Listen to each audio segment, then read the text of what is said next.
if we look at the simplest configuration of our Brayton cycle here, we can notice that because of the second law of thermodynamics, we are rejecting heat here, okay? And interestingly enough, when we made our calculations, when we were solving examples, we noticed that the temperature of the hot gases is not negligible.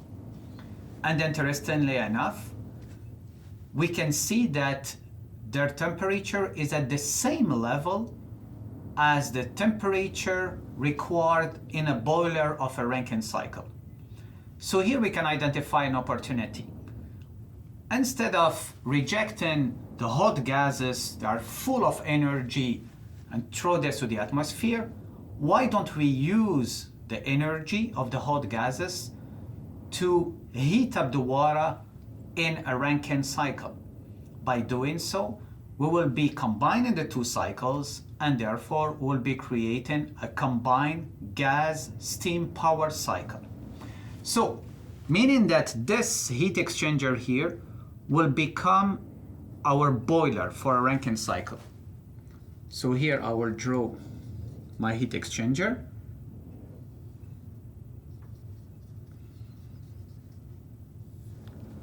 And now what do I have? I have here a steam turbine and not a gas turbine. So we go back to our basic Rankine cycle. Then here I will have a condenser.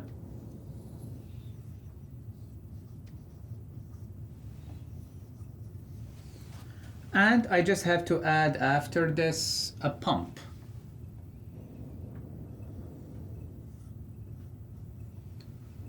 And now I can close my cycle.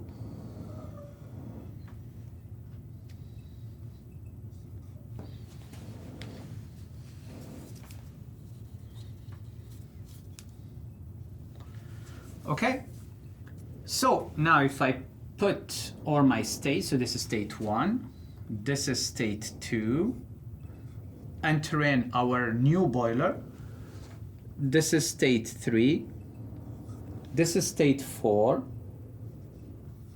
now this is state 5 at the inlet of our compressor, this is state 6, this is state 7, 8, and 9. And now the beauty here is that you see that the heat provided to our steam power cycle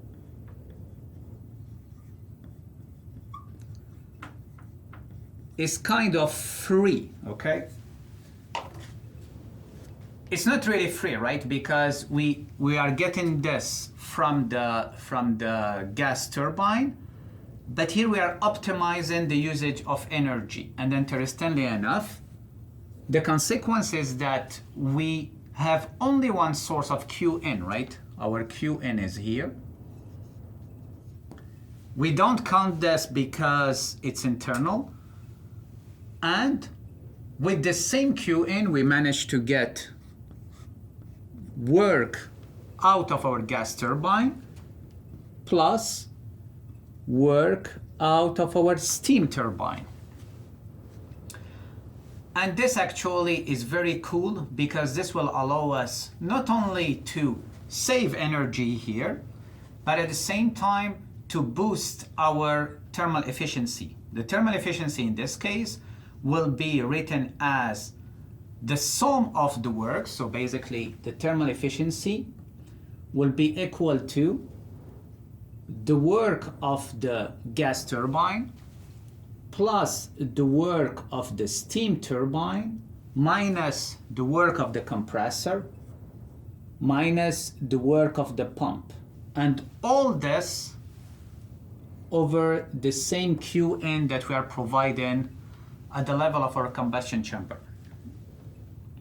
The corresponding TS diagram is the following. So you see that we have our phase diagram with our steam power cycle, our Rankine cycle, and then on the top of it we have our TS diagram for our gas turbine.